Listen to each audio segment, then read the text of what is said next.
अस्सलाम वालेकुम, good morning, सुबह बखैर, क्या हालचाल? क्या हाल है? कितनी ठंड में है सारे। हमारे यहाँ बड़ी ज़बरदस्त किस्म का मौसम हो चुका है। Although we are almost all of us are unwell. Abdullah, आपके घर में कोई बीमार है या सारे ठीक हैं?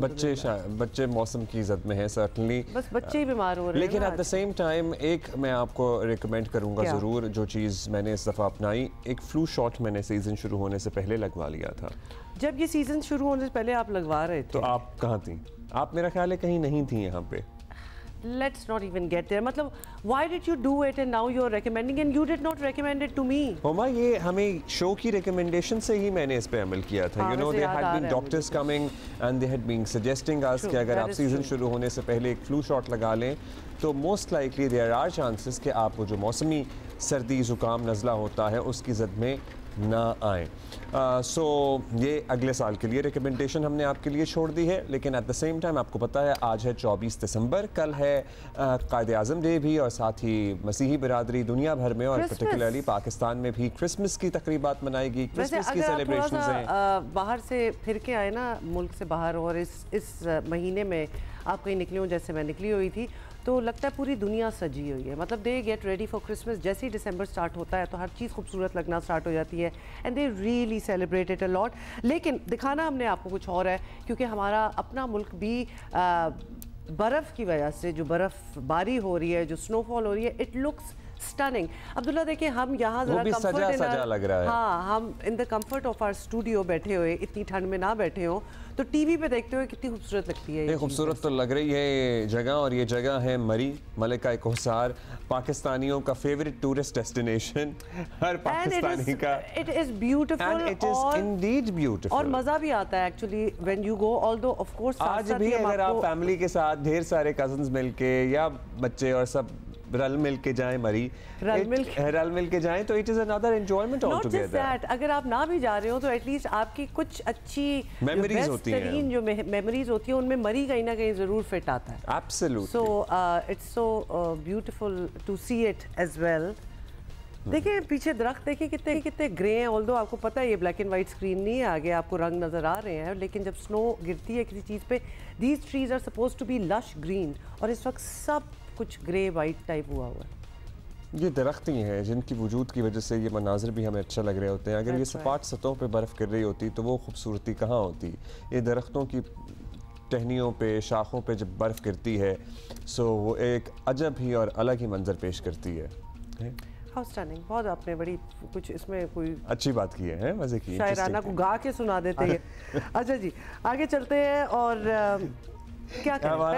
हमारा फेवरेट मशगला क्रिकेट, जिसे हम आपस में क्रिकेट भी कहते हैं। और साथ साथ हम कंप्लेन ये भी करते हैं, देखिए too much attention is being given on cricket, और पाकिस्तान में और भी स्पोर्ट्स हैं जिसमें वैसे हमारी कंट्रीब्यूशन भी काफ़ी है, because we also spend a lot of time talking about cricket.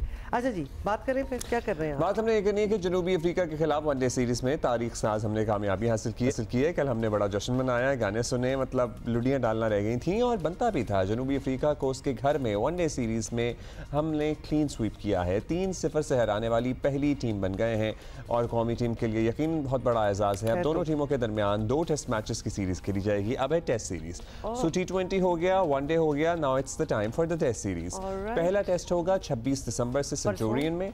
हाँ, इसको बॉक्सिंग डे टेस्ट भी कहेंगे, क्या कहेंगे? बॉक्सिंग डे क्रिसमस के अगले दिन होता है? नहीं, वो न्यू ईयर के अगले दिन होता है, या क्रिसमस के अगले दिन होता है। वो ऑस्ट्रेलिया में वैसे खेला जाता है, लेकिन हम है ये वही दिन। सो जिस तरह पाकिस्तान टीम खेल रही है, तवक्को है कि टेस्ट सीरीज़ में भी इंशाअल्लाह जनूबी अफ्रीका का हम डट कर मुकाबला करेंगे। तहम पाकिस्तान टीम को अपनी कुछ कमज़ोरियों पर नज़र भी रखना होगी। हम जहाँ बहुत तारीफ़ करते हैं, बकअप करते हैं, पीछे खड़े होते हैं, मतलब आपके लिए यहाँ हमने माहौल बनाया होता है, वहाँ हमारी कोशिश होती है कि अपने एक्सपर्ट्स के ज़रिए उन कमज़ोरियों की भी निशानदही करें जिस पे काम किया जा सकता है। अच्छा, ये कुछ आप देख रहे हैं शॉर्ट्स, ये कुछ हमारे प्लेयर्स हैं जो कि वनडे सीरीज़ में थे, who wouldn't be a part of the test series, वो वापस आ रहे हैं। And on the other hand इसी तरह तो जो टेस्ट में जो हैं वो उधर जा रहे हैं, सो थोड़ी सी अदल बदल हो रहा है यहाँ से। इधर उधर हो रहा है। ओपनर अब्दुल्ला शफीक तीनों मैचेस में 0 पर आउट हुए थे। उम्मीद तो यही की जानी चाहिए कि टेस्ट मैचेस में उनकी फॉर्म वापस आ जाएगी, लेकिन अब्दुल्ला शफीक की मुसलसल नाकामी बता रही है कि कौमी टीम के पास ओपनर्स के लिए नए ऑप्शंस भी होने चाहिए। और you know nothing against Abdullah Shafique, हमारे लिए हमारी नेक तमन्नाएं दुआएं उनके साथ हैं कि वो जल्द अपनी फॉर्म में वापस आ जाएं। अच्छा जी, राशिद लतीफ़ हमारे साथ हैं। राशिद भाई गुड मॉर्निंग, क्या हाल है? अच्छा, तो ये कौन से प्लेयर्स जो हैं जो वापस आ रहे हैं, who will not be a part of the test team, और ये क्या पहले ही डिसाइडेड था कि टेस्ट स्क्वाड क्या होगा, और ओडीआई ऑब्वियसली अब तो खैर हो गया? जी, इसमें जब ऑस्ट्रेलिया टीम जा रही थी उसी वक्त तमाम फॉर्मेट्स के और टूर्स के प्लेयर्स अनाउंस कर दिए थे। फिर 2-3 बिल्कुल, लेकिन कुछ ओवरलैप तो कर ही होते होंगे ना? हाँ, उसमें ये साइम अय्यूब T20 में वापस आए थे और वनडे में सुफियान मुकीम और अबरार अहमद वापस आए थे जिम्बाब्वे टूर में, तो वो कामयाबी मिली पाकिस्तान को, उसमें बड़ा फर्क पड़ा और नजर आया। साइम अय्यूब ने वहाँ पे भी अच्छा खेला और साउथ अफ्रीका में भी, वो बड़ी कामयाबी है पाकिस्तान के लिए। और स्पेशली साइम अय्यूब की बात हर जगह हो रही है और बहुत यंग प्लेयर है और बहुत ही जबरदस्त क्रिकेट खेली है, वर्ल्ड क्लास हाईएस्ट लेवल के ऊपर क्रिकेट खेली है। एक और सुपरस्टार नजर आता है पाकिस्तान में, या साल 2 साल में एक आध सुपरस्टार प्रोड्यूस करते हैं, तो ये ऐसा लग रहा है कि काफी लंबे अरसे के लिए पाकिस्तान की नुमाइंदगी करेंगे। अब्दुल्ला शफीक की बात कर रहे थे, क्या समझते हैं राशिद भाई, साइम को हमें टेस्ट के लिए रोकना चाहिए था फिर, या नहीं अभी आराम ही देना बेहतर है? मुझे कंफ्यूज कर रहे हैं आप, शायद टेस्ट में होगा वो। हाँ, अब्दुल्ला और साइम जी, क्योंकि वो टेस्ट तो प्लेइंग 11 में होना चाहिए।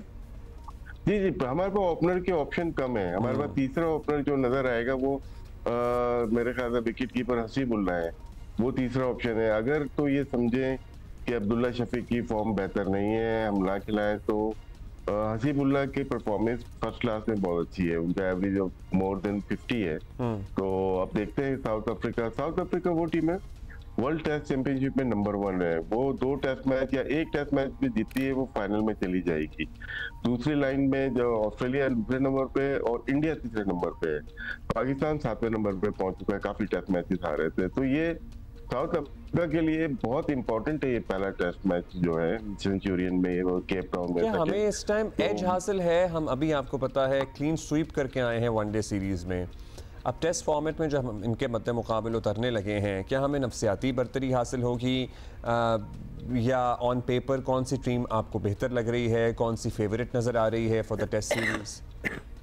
देखिए, साउथ अफ्रीका जो पिछले 4 टेस्ट मैचेस खेली है ना, अगेंस्ट बांग्लादेश 2 और 2 अगेंस्ट श्रीलंका, वो चारों टेस्ट शायद जीती है, तो वहां से पॉइंट्स ऊपर चले गए। तो लेकिन इनकी टीम बहुत यंग है, इनके पास जो वनडे या T20 के प्लेयर्स है वो टेस्ट मैच बहुत कम खेलते हैं। मिलर नहीं होंगे, क्लासन नहीं होंगे, रीजा हैंड्रिक्स नहीं है और बहुत सारे प्लेयर्स नहीं है, लेकिन फिर भी वो टीम होम पे अगर बाउंसी और ग्रीन पिच होती है उस पर बहुत ही सही खेल लेते हैं। उनके पास बॉलिंग ठीक है, यानसन है, रबाडा है, जो कि बाउंसी ट्रैक के ऊपर थोड़ी घास रखते हैं, वो जो कि वो कोशिश करते हैं कि जैसे हमारे मैचेस या टर्निंग ट्रैक पे 3 दिन में खत्म हुए थे, वो चाहते हैं कि उनके टेस्ट मैचेस फास्ट बॉलिंग की वजह से 2.5-3 दिन में खत्म हुए, वो हारे या जीते।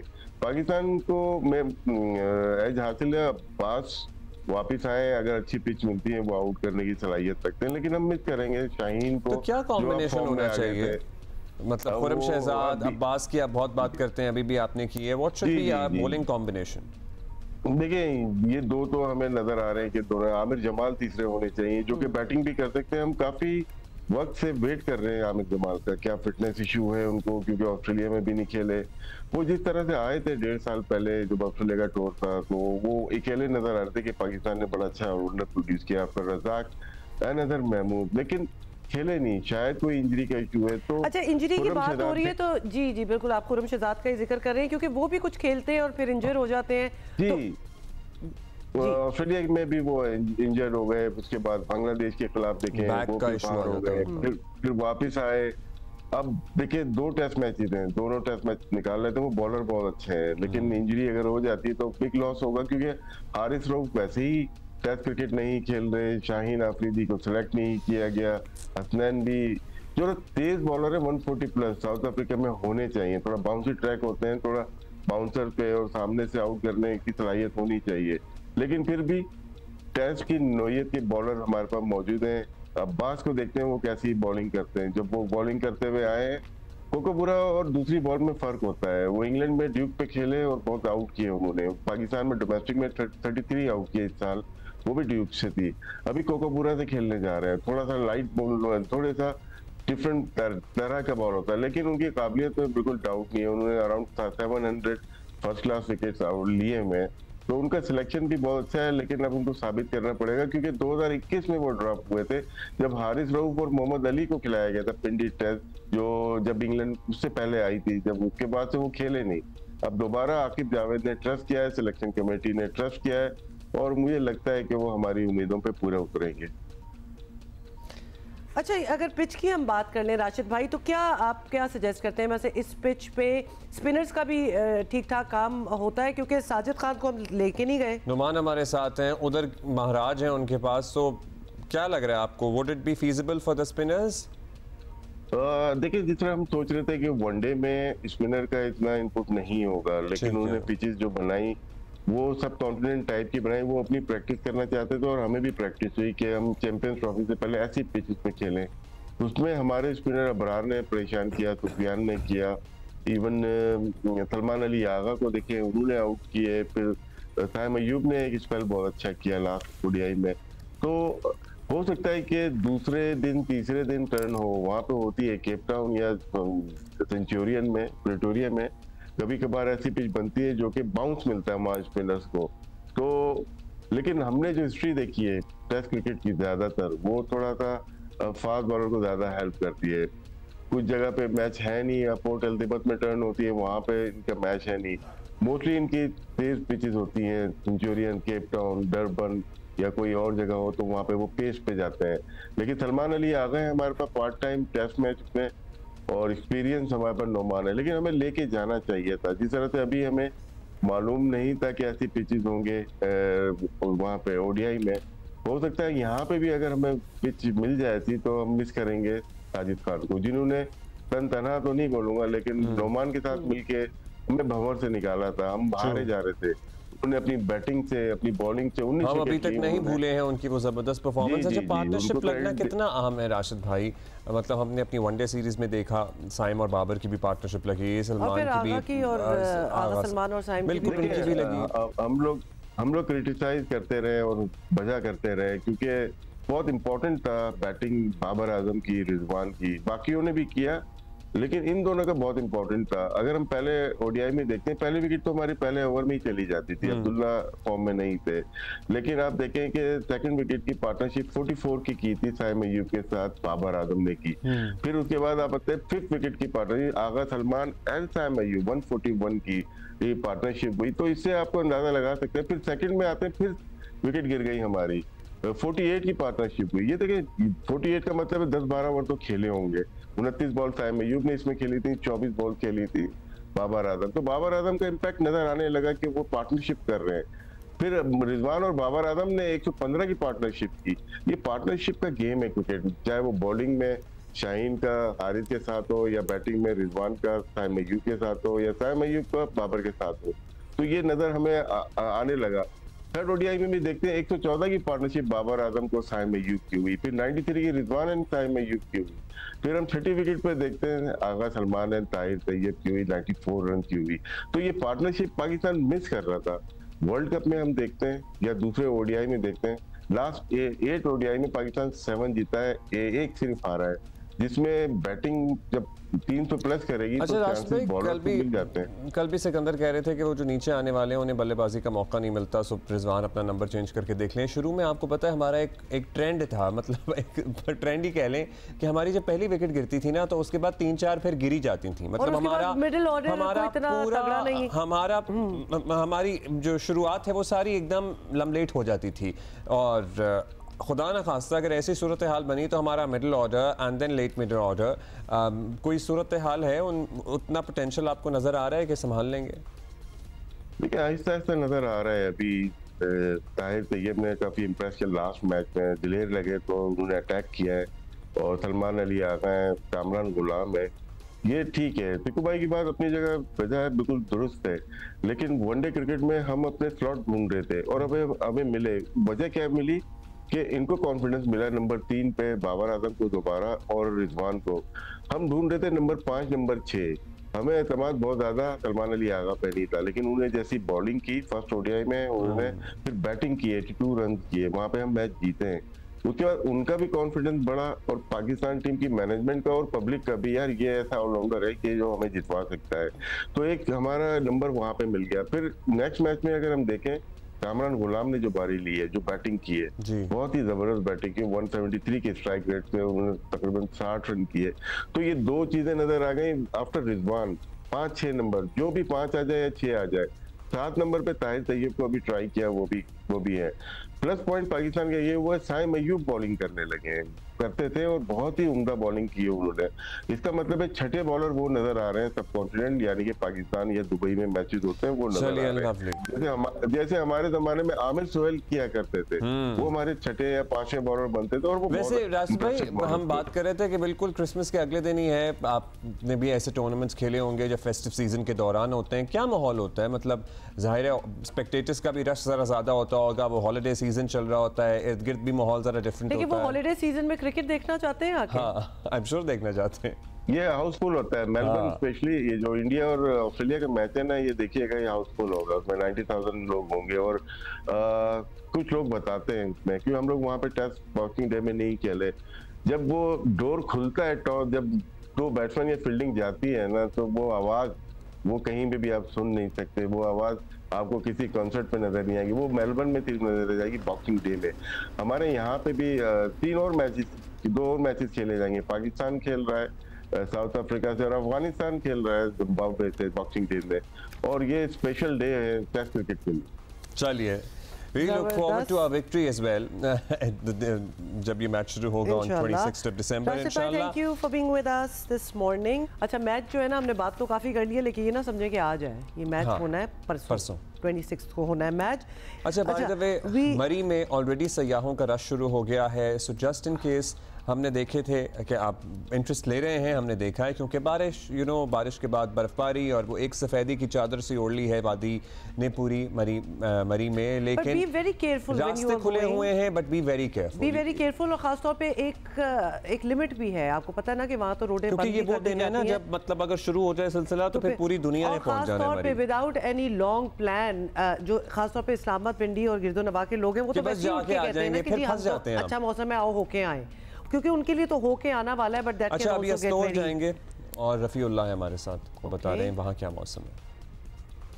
गिलगित बल्तिस्तान का सरद तरीन अस्तोर के अंदर इस वक्त खून को जमा देने वाली सर्दी की जो लहर है, वो न सिर्फ जारी है, इस वक्त उरूज पर है, जिसकी वजह से यहाँ पे कई जगहों पे बहते हुए दरिया हैं, वाटर सप्लाई है, वाटर चैनल्स जम चुके हैं। दूसरी तरफ अस्तोर में जारी सर्दी की वजह से कारोबारी मराकज़ और सरकारी दफातर वैरान पड़े हुए हैं, तो दूसरी तरफ अवाम सख्त परेशान है।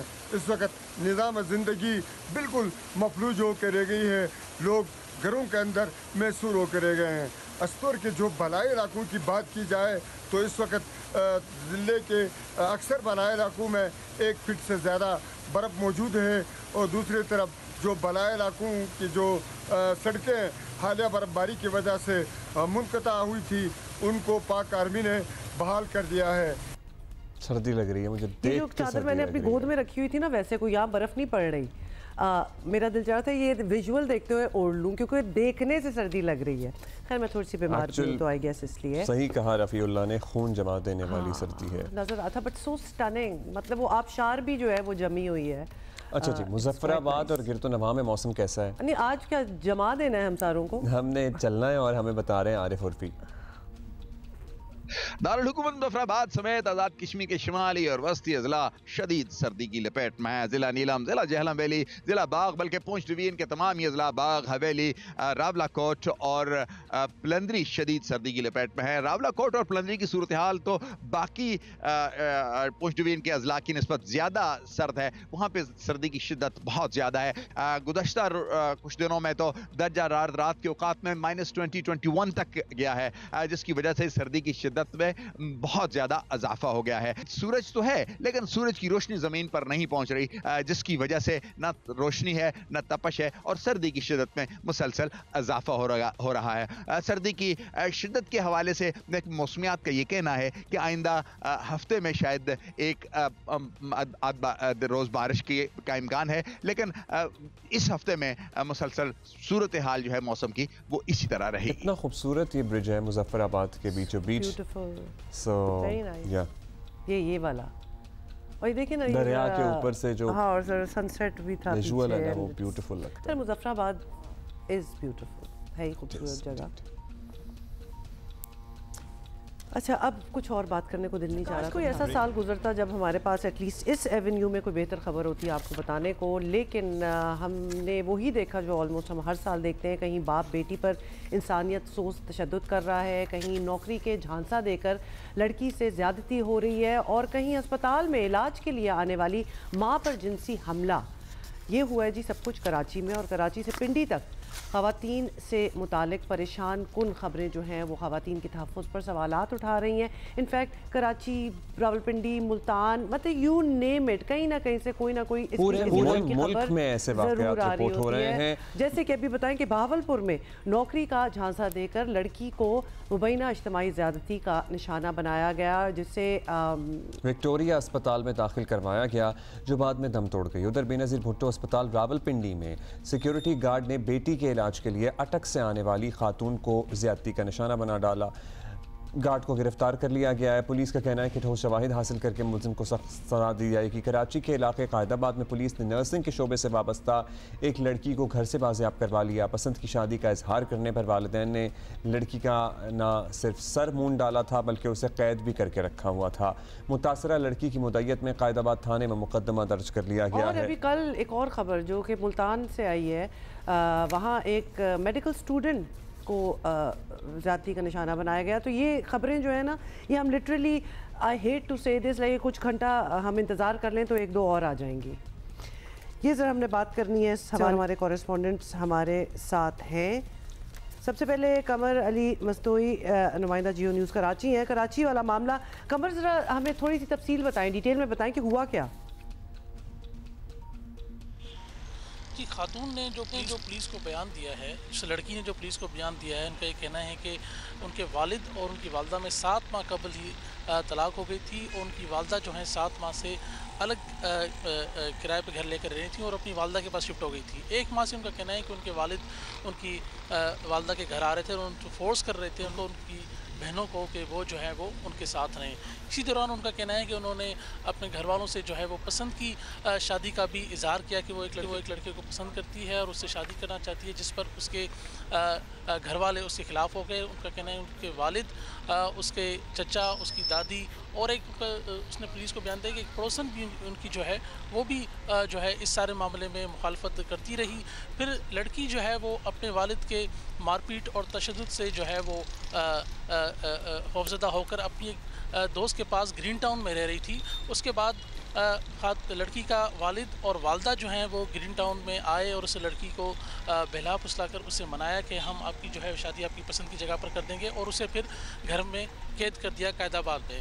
लड़की ने, पुलिस का कहना है कि किसी तरह जो है वो अपने वकील से रब्ता किया, क्योंकि पहले ही उनके घरेलू मसाइल चल रहे थे, तो लड़की ने पहले ही अपना वकील जो है वो हायर किया हुआ था। किसी तरह अपने वकील से रब्ता किया, वकील कायदाबाद थाने आया और SHO कायदाबाद को तमाम तरह सूरत हाल बताई, जिसके बाद पुलिस ने जो है वो कायदाबाद में लड़की के घर पर छापा मारा। तो वहाँ पर जो है वो पुलिस को लड़की जो है वो तशद्दुद हालत में मिली। उसके घर वालों ने उसके सर के बाल भी काट दिए थे। पुलिस का कहना है कि लड़की का कहना है उसके घर वालों ने उसके सर के बाल इसलिए काटे ताकि वो बाहर ना निकल सके और वो किसी को मुँह ना दिखा सके, और जो ख्वाहिश का ये इजहार कर रही है अपनी पसंद की शादी की, वो भी कुछ दिन हम इसे इसी हालत में रखें तो वो भी उसकी जो है वो ख़त्म हो जाए। लेकिन पुलिस ने जो है वो उसे बाजियाब करा लिया। तो बाजियाब कराने के बाद अभी क्या कार्रवाई की है पुलिस ने? लड़की जो है अपने अहले खाना, मुकदमा दर्ज हुआ, गिरफ्तारी हुई? जी, पुलिस से जो हमारी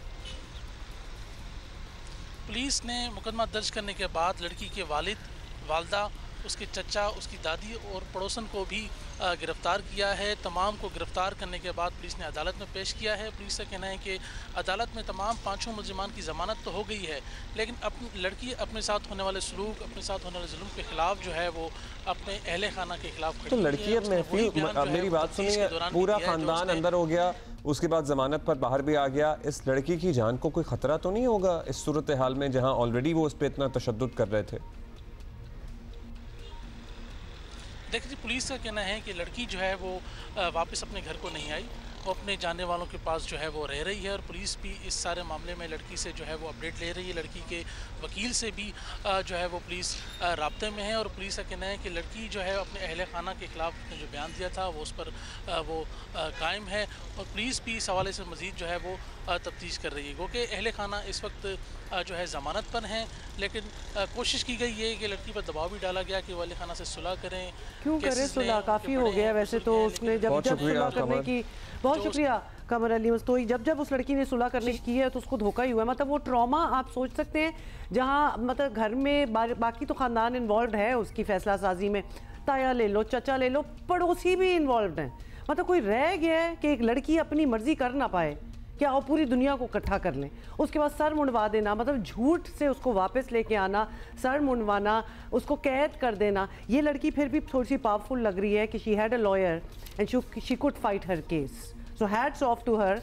पढ़ रही है, पढ़ी लिखी है, थोड़ा सा शऊर होगा, वरना ये तो आए दिन इस तरह, ये तो फिर भी बड़ी बात है कि लड़की को जिंदा रखा हुआ। ये ज़माना जहालियत के किस्से आपको लगते हैं ना कि लड़कियों का सर मूंड दें, भवें काट दें, आगे ब्लेड चला दें ताकि बाहर ना निकल सकें। उसकी पसंद की शादी पे आपको तकलीफ है और इस पे तकलीफ नहीं है जो जिंदगी का ट्रॉमा आप दे रहे हैं अपनी बच्ची को। अच्छा, इस सारी सूरत हाल में एक बात ज़रूर जहन में रखनी चाहिए कि जब भी घर लफ्ज़ जहन में आता है तो क्या एहसास होता है? तहफ़्फ़ुज़ का, सेफ्टी का। जब भी हम कहीं बाहर फंसे होते हैं तो हम कहते हैं किसी तरह घर पहुंच जाए। अब घर पहुंच कर भी आपके साथ ये हो रहा हो तो आप अपनी जहनी हालत सोचिए कि क्या हो सकती है इंसान की। अभी हम कहाँ जा रहे हैं, बहुत से वाक़यात। अच्छा, रावलपिंडी शबीर डार हमारे साथ हैं। शबीर बताइएगा रावलपिंडी में क्या हुआ?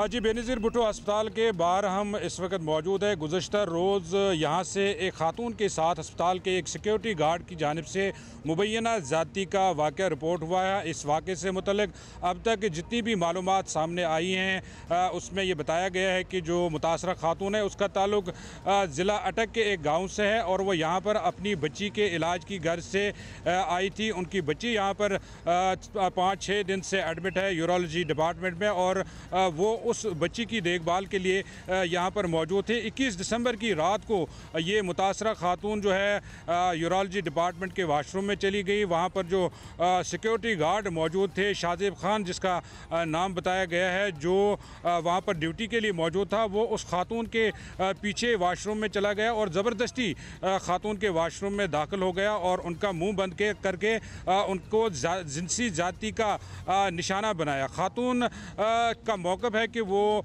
इस वाक़े के बाद यूरोलॉजी डिपार्टमेंट जहाँ पर उनकी बच्ची एडमिट थी वहाँ पर चली गई और वहाँ पर उन्होंने ख़ुदकुशी के लिए हैंड सैनिटाइज़र की बोतल जो है पूरी पी ली, लेकिन वहाँ पर मौजूद अमले ने उनको रेस्क्यू किया, उनका जो है सफाई की और उनको फौरी तौर पर तबी इमदाद दी। लेकिन 2 रोज़ तक अस्पताल इंतज़ामिया की जानिब से इस वाक़े पर कोई एक्शन नहीं लिया गया। लेकिन गुज़श्ता रोज़ मुतासरा खातून के शौहर ने पुलिस से रब्ता किया।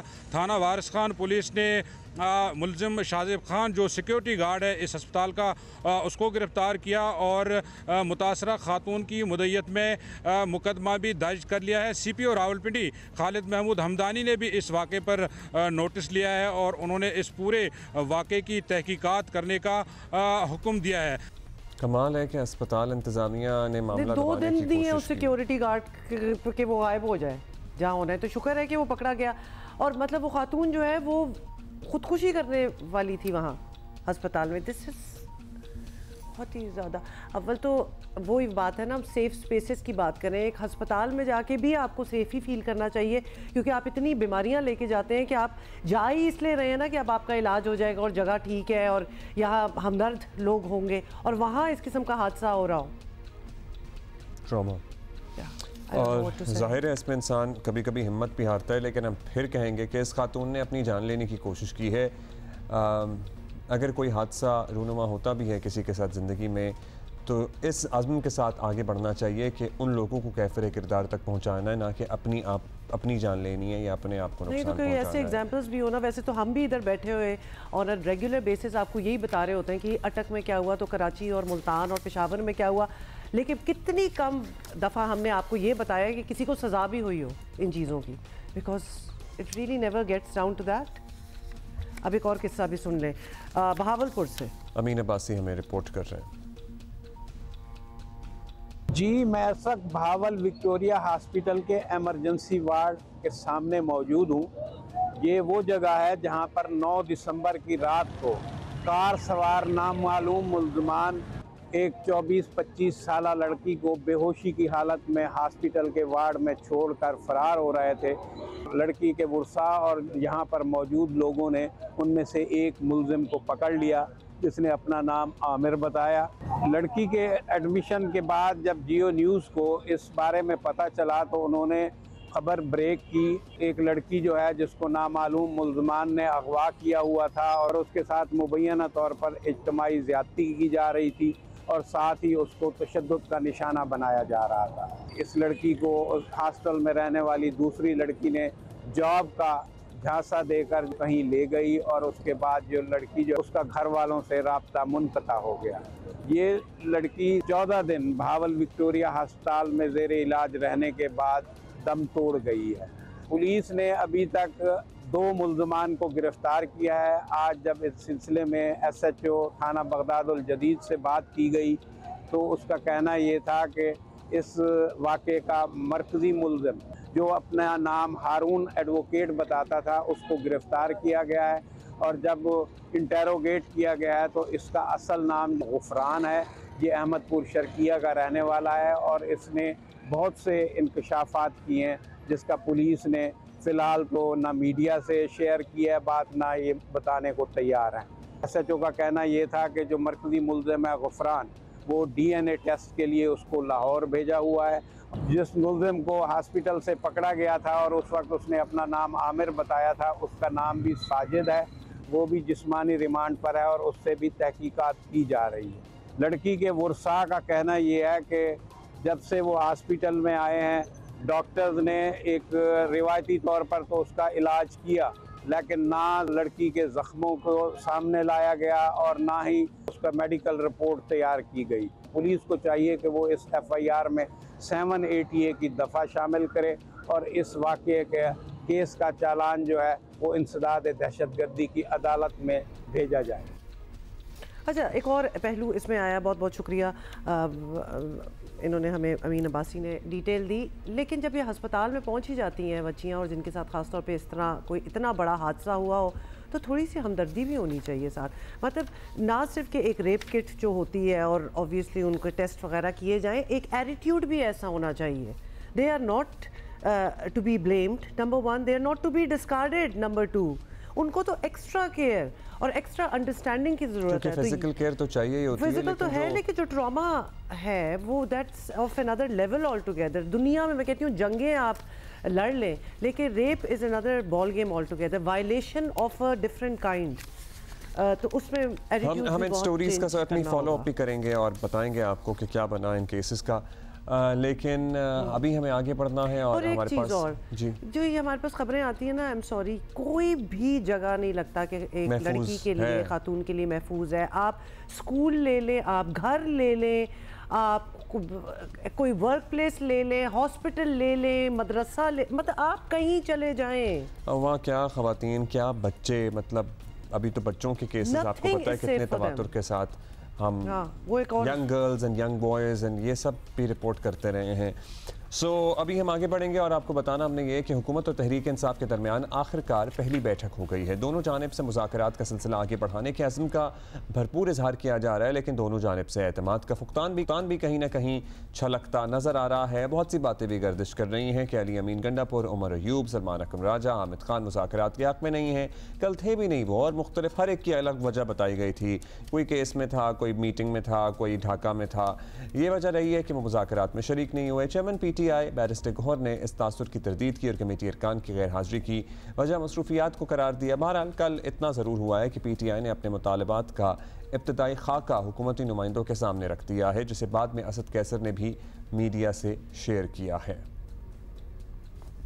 आपने तो रिपोर्ट कर दी है, हमारी मीटिंग हो गई है। इस पे हमने अपना नुक्ता नज़र पूरी तरीके से रखा कि जो हमारा मौक़िफ़ है कि हमारे जितने कैदी हैं इंक्लूडिंग इमरान खान और जो हमारे वर्कर्स हैं इनकी रिहाई और जुडिशल कमीशन के हवाले से जो हमारा मुतालबा है कि सुप्रीम कोर्ट की सीनियर तरीन जज की जुडिशल कमीशन बनाया जाए। और 2 तारीख को जो हमारी मीटिंग है उसमें हम पूरा अपना जो हमारा जो भी डिमांड्स है जो भी है उसमें रखेंगे। हमने ये भी मुतालबा किया है कि इमरान खान के साथ जो है ना हमारा राबिता इस्तवार किया जाए, उनके साथ हमारी मीटिंग हो ताकि जो भी हो, क्योंकि वो हमारा लीडर है, उन्हीं की इंस्ट्रक्शन पे हम आगे बढ़ेंगे। तो हुकूमत ने ये मुतालबा मान लिया है कि हम आपको मुलाकात अरेंज करते हैं। अच्छा, अब बात में सबसे बड़ी पेशरफ्त ये हुई है कि PTI रहनुमा के इमरान खान से मुलाकात का मुतालबा जो है वो हुकूमत ने मान लिया, so that is one thing. दूसरा ये है कि याद सादिक का भी इस बात पर जोर रहा है कि इस अमल को मुस्बत अंदाज में देखा जाए, दैट्स अनदर गुड थिंग। और इस सारे अमल में सेनेटर इरफान सिद्दीकी ने क्या कहा है ये ज़रा सुन लेते हैं पहले। आज पार्लियामेंट हाउस में हुकूमती इत्तेहादी कमेटी और PTI इत्तेहादी कमेटी के दरमियान मुज़ाकरात की पहली बाज़ाब्ता नशस्त हुई। दोनों मुज़ाकराती कमेटियों ने खैरसगाली का इजहार करते हुए आज के इजलास को नहायत मुस्बत पेशरफ्त करार दिया।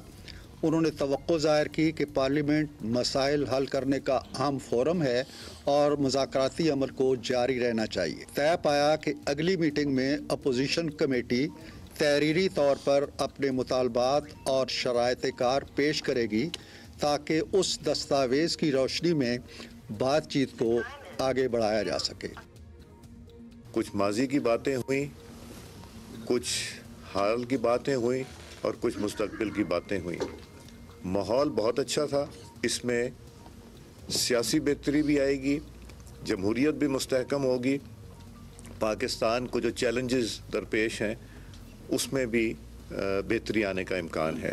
जितनी कम से कम स्पेकुलेशन हो इसके ऊपर, जितने कम से कम कमेंट्स किए जाएं जब तक ये चीज़ें कंक्लूड नहीं होता, वो बेहतर रहेगा। और आपसे भी गुजारिश है कि इसको एक पॉजिटिव पराए में आप भी देखिएगा, नेगेटिविटी की तरफ से ना देखिएगा।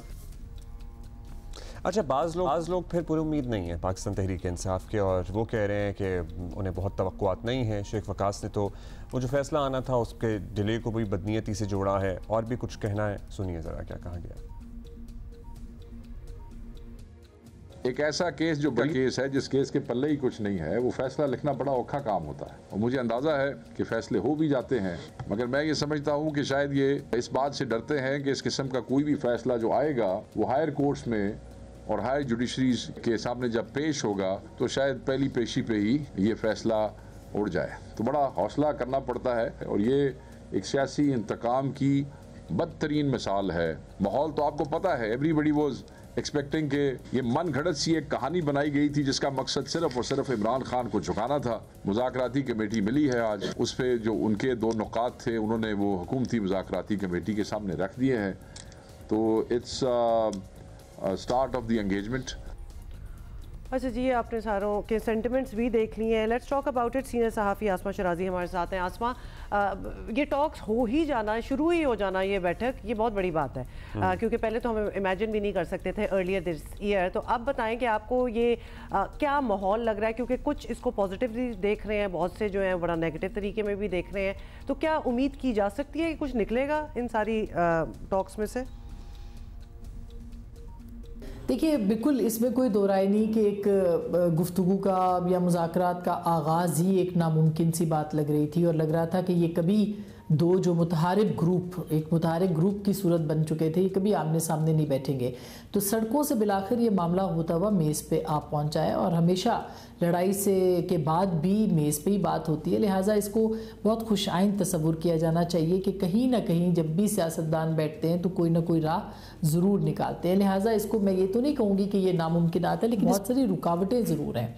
उसकी वजह ये कि अभी 2 दिन के बाद या 3 दिन के बाद जो है, या 2 जनवरी को जब दूसरी मुलाकात होगी इसी मीटिंग की जो कि दोनों के बीच में, तो उसमें एक मुतालबात की लिस्ट जो है वो इमरान खान साहब की तरफ से पेश की जाएगी। एक मुतालबात की जो लिस्ट है वो तो सामने आ चुकी है, यानी 2 मुतालबात हैं कि कमीशन बनाया जाए 9 मई के ऊपर भी और इसके अलावा 26 नवंबर के ऊपर भी, और साथ में ये भी मुतालबा है कि असीरान जो है उनकी रिहाई की जाए। लेकिन क्या उसके अंदर ये मुतालबा भी इमरान खान साहब की तरफ से सामने आएगा कि उनको रिहा किया जाए? तो अगर उनकी रिहाई के ऊपर मुतालबा आएगा तो मुझे लगता है कि इसमें काफ़ी ज़्यादा दिक्कत होगी इस कमेटी के आगे बढ़ने में। आज भी, कल भी आपने देखा होगा कि 4 जो लोग थे वो कमेटी में शरीक नहीं हुए, और हमारी इत्तलात ये हैं कि वो इसलिए शरीक नहीं हुए कि वो पहले इमरान खान साहब से पूछना चाहते हैं कि जो मुतालबात आपने रखे थे वो हुकूमत ने पूरे नहीं किए, और उसके बावजूद मुज़ाकरात जो है उसमें जाना चाहिए या नहीं जाना चाहिए। तो जाहिर है कि एक मिसट्रस्ट है, लेकिन ये मिसट्रस्ट ख़त्म हो सकता है। मसलन जुडिशल कमीशन का जो मामला है वो हुकूमत के इख्तियार में है, फेडरल गवर्नमेंट उसको बनाती है, वो बना सकती है इसके ऊपर। और आपको याद होगा कि 2013 के अंदर भी एक जुडिशल कमीशन जो है वो बनाया गया था, और जुडिशल कमीशन ने धांधली के ऊपर इमरान खान साहब के जो एतराज़ात थे या जो भी उनके इल्ज़ामात थे उनको इन्वेस्टिगेट किया था, और फिर उसके बाद तस्लीम भी किया गया था कि उसमें बेकायदगियाँ और बेज़ाब्तियाँ उस तरह की नहीं हुई जिस तरह के इल्ज़ामात जो है वो लगाए गए थे। तो एक नॉन स्टार्टर के तौर पर भी अगर बैठें, किसी कोई भी मौजू ना हो तो भी बैठें, तो भी कहीं ना कहीं जो है वो राह निकलती है। और इस बात की तवक्को रखनी चाहिए कि हुकूमत जो है इसको पूरी तरह से संजीदगी से लेगी, और इसी संजीदगी के साथ जो है वो तहरीक इंसाफ भी मुज़ाकरात को लेगी। अच्छा आसमा साहिबा, ये भी तो बात है ना, सवाल है कि हुकूमत के हाथ में कितना कुछ है, मतलब रिलीफ देना क्या हुकूमत के हाथ में भी है या नहीं है? तहरीक इंसाफ का हतमी मकसद तो सर्टनली अपने बानी पीटीआई की रिहाई है और जल्द से जल्द उनके लिए रिलीफ हासिल करना है। दूसरी तरफ जो मुतालबा आया 9 मई वाले केसेस में जब लोगों को सज़ा सुनाई गई कि मास्टरमाइंड्स को भी कैफरे किरदार तक जल्द पहुँचाया जाए, कार्रवाई की जाए, इस तनाजुर में, इस सूरत हाल में हुकूमत कुछ रिलीफ देने की पोजीशन में भी है या नहीं? देखिए, हुकूमत की तरफ से रिलीफ जो देना है वो इस हद तक मुमकिन है कि वो जुडिशल कमीशन बना दे, या इस हद तक मुमकिन है कि बहुत सारे जो बेगुनाह या बेकसूर लोग 9 मई के इल्ज़ाम में, 26 नवंबर के इल्ज़ाम में अंदर बंद हैं, उनको रिहा करवा दिया जाए। वो बाद में अपने जो केसेस हैं वो बेशक लड़ते रहे, लेकिन उनको रिहाई मिले या उनकी ज़मानतें जो है वो हो जाए। ये भी अदालतों के मामलात हैं खैर, लेकिन इस हद तक हुकूमत शायद आगे जा सकती है। लेकिन ये कि इमरान खान साहब की रिहाई, मुझे नहीं लगता कि हुकूमत के इख्तियार में ये बात है। लेकिन एक और इसका एक सबब जो है वो हो सकता है कि पाकिस्तान तहरीक इंसाफ की तरफ से ये मुतालबा बहुत शद्दोमत के साथ आए कि उनको रिहा किया जाए, और अगर वो रिहाई की का मुतालबा नहीं करते तो इसके बाद उनको कम अज़ कम बनी गाला में रहने की इजाज़त जो है वो हासिल करने का मुतालबा सामने आ जाए। लेकिन ये सब कुछ जो है वो मुक़्तदरा के हाथ में, या जिसे कहना चाहिए इस्टेब्लिशमेंट के हाथ में, क्योंकि 9 मई का मामला इस्टेब्लिशमेंट और इमरान खान साहब का मामला है।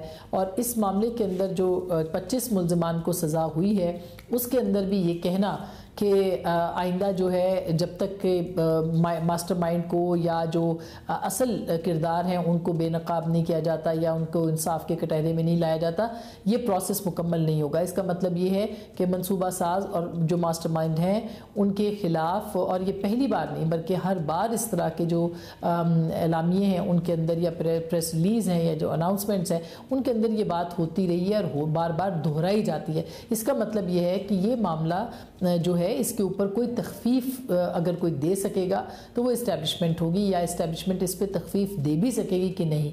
तो ये एक बहुत अहम मामला होगा। मेरा नहीं ख्याल कि हुकूमत के हाथ में 9 मई और खान साहब के मामले के ऊपर 9 मई जो है वो उसके ऊपर कोई वो फैसला कर पाएंगे। हाँ, जुडिशल कमीशन का इख्तियार जो है वो वफाकी हुकूमत का है, और वो भी 26 नवंबर और 9 मई के हवाले से शायद उसके ऊपर कोई पेशरफ्त जो है वो मुमकिन हो सके। अच्छा आसमा, मूविंग ऑन, क्योंकि तहरीक इंसाफ और हुकूमत की इंगेजमेंट शुरू हुई है तो कम अज़ कम हुकूमत उल्टाने की तहरीकें, इस्लामाबाद पे चढ़ाई वगैरह जैसे मामलात को ब्रेक लगेगा, लेकिन दूसरी तरफ भी बहुत कुछ हो रहा है, होपफुली यस। मदारिस वाले इशू पे मौलाना का मूड जो है वो आप सभी सामने ही है, और इंटरनेट मामलात पर बिलावल के ताने भी ऑब्वियसली वो रोज़ ही कुछ ना कुछ कह रहे होते हैं, तो क्या हुकूमत के लिए कुछ नए चैलेंजेस खड़े होने वाले आप देख रही हैं ऐसा कुछ होता हुआ? मेरा नहीं ख्याल कि हुकूमत के लिए कोई चैलेंजेस खड़े होने वाले हैं। हुकूमत के लिए सबसे बड़ा चैलेंज तहरीक इंसाफ का ही है, और पीपल्स पार्टी के शिकवे बिल्कुल अपनी जगह पे हैं और बहुत अहम भी हैं, और हुकूमत ने उनको एड्रेस करना शुरू किया है। प्राइम मिनिस्टर की और प्रेसिडेंट की जो कल मीटिंग हुई है उसके अंदर पंजाब के हवाले से ख़ास करके जो कंसर्न्स हैं उसके ऊपर बात हुई है, और मैं ख्याल है पंजाब की कमेटियां जो हैं वो इस पे बैठ के किसी न किसी चीज़ पे आगे बढ़ सकती हैं। जहाँ तक संजीदा मामला इंटरनेट का, ज़ाहिर है पाकिस्तान पीपल्स पार्टी इसके ऊपर अपोजिशन भी करेगी, क्योंकि एक पॉपुलर डिमांड है, ये एक बड़ा मुतालबा है लोगों की तरफ से, और ज़ाहिर है कि पीपल्स पार्टी को बतौर एक सियासी जमात पॉपुलर जो पॉलिटिक्स है वो भी करनी है, और ये बिल्कुल जेन्युइन मुतालबा भी है अवाम का कि इंटरनेट की रफ्तार स्लो है, और फिर जो डिजिटल नेशन के नाम पे बिल लाया जा रहा है उसके ऊपर भी कंसर्न्स अपनी जगह पे बहुत अहम है, और शायद इन्हीं मामलात के ऊपर हुकूमत को भी अपने इत्तेहादियों को साथ लेके चलना होगा, क्योंकि ये जो लेजिस्लेशन है ये उनके बगैर मुमकिन नहीं है, पाकिस्तान पीपल्स पार्टी के बगैर कि ये मंजूर हो सके।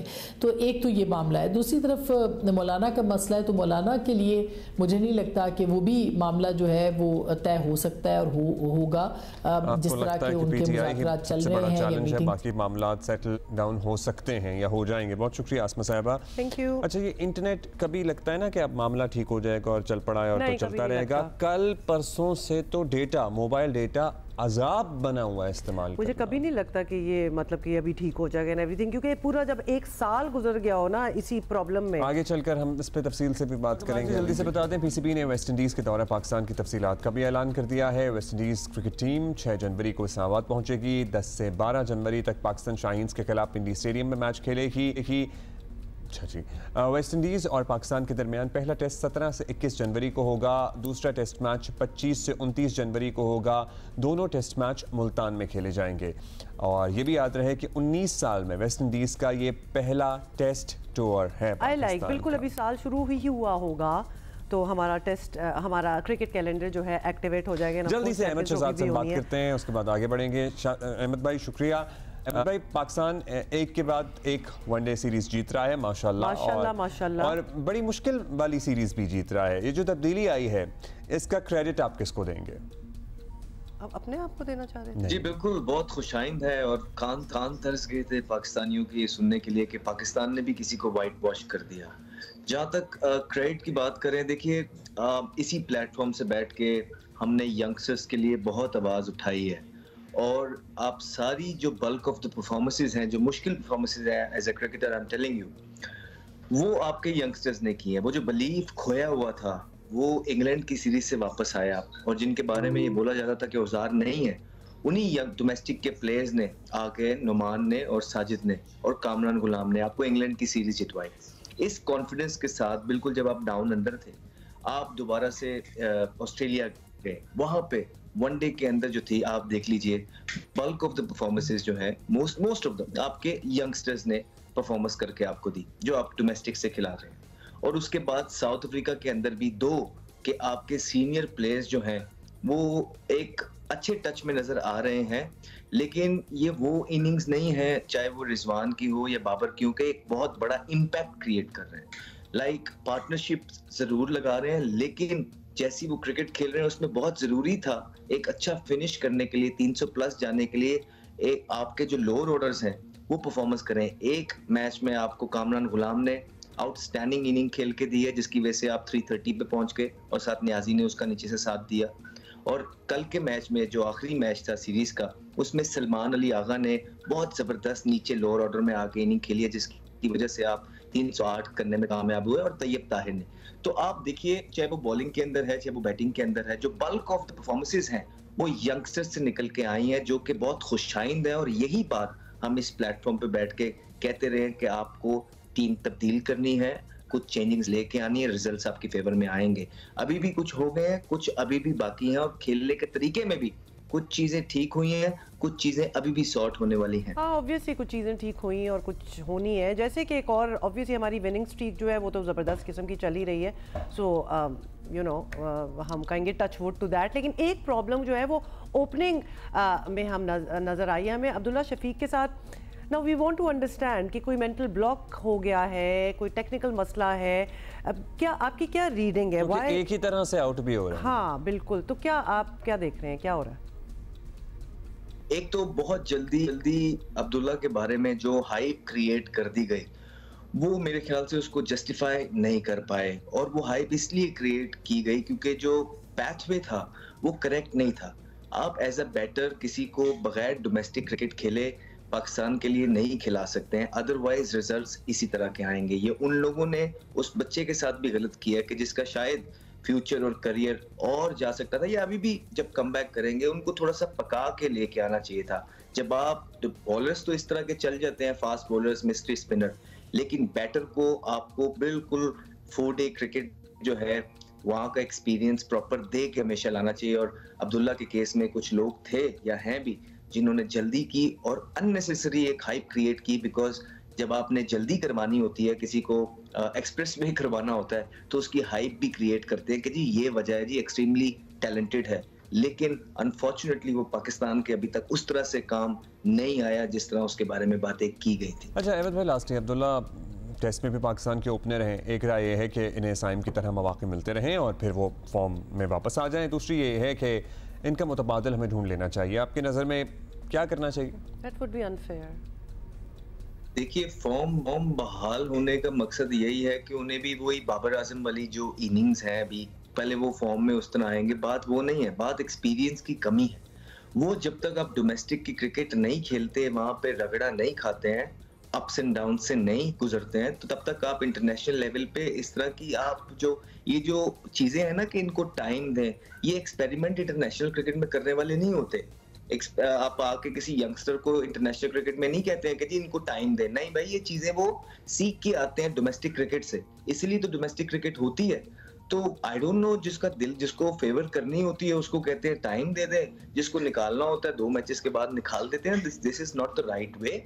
आई थिंक फखर जमान के साथ थोड़ा हार्श हो रहा है पीसीबी, पर्सनल थोड़ी सी चीजें ले गए हैं। अदरवाइज आपने इतनी इन्वेस्टमेंट फखर जमान पे की है, ओडीआई में अच्छे उनके स्टैट्स भी बहुत अच्छे हैं, अपनी T20 से ज्यादा अच्छे स्टैट्स उनके ओडीआई के अंदर है। चैंपियंस ट्रॉफी सर पे है, इन्वेस्टमेंट हुई भी है। आपको फखर जमान को इंडक्ट करना है और चैंपियंस ट्रॉफी में उनको अच्छे कॉन्फिडेंस के साथ लेके जाना है। और ये जो मैचेस थे, आई थिंक ये भी आपको खिलाने चाहिए थे जिम्बाब्वे और साउथ अफ्रीका के, ताकि उनका कॉन्फिडेंस बहाल हो और वो आपके लिए अपनी बेस्ट पॉसिबल फॉर्म के अंदर रह के, माइंडसेट के अंदर रह के मुल्क को रिप्रेजेंट कर सकें।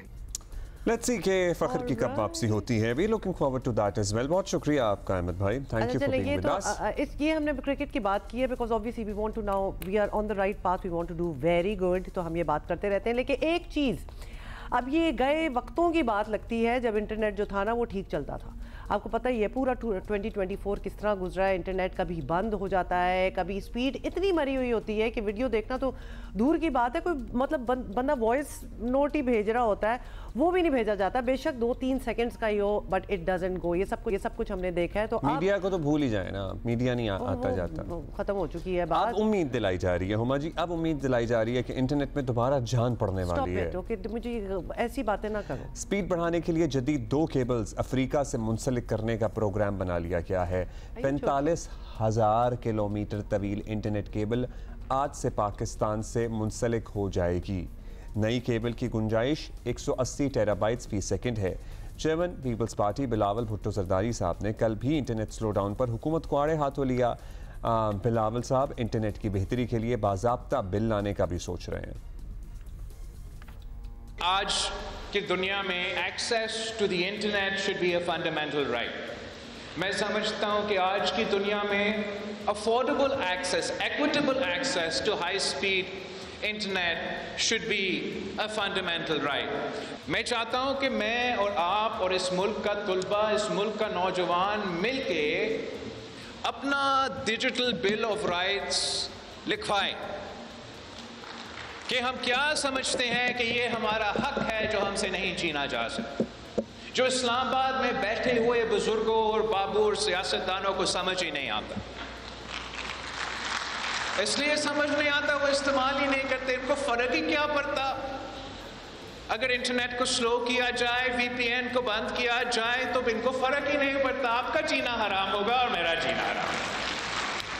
नौजवानों का इस जदोजहद में साथ मांगूंगा कि आए हम मिलके अपना पाकिस्तान के लिए एक ऐसा डिजिटल बिल ऑफ राइट्स मिलके पहले लिखवाएं। हम जब फिर मिलके एक कंसल्टेटिव प्रोसेस से, सबका इनपुट से हम वो डॉक्यूमेंट बनाएंगे, फिर इंशाअल्लाह ताला आपका नुमाइंदा बन के मैं नेशनल असेंबली जाके उसके लिए जदोजहद करूँगा।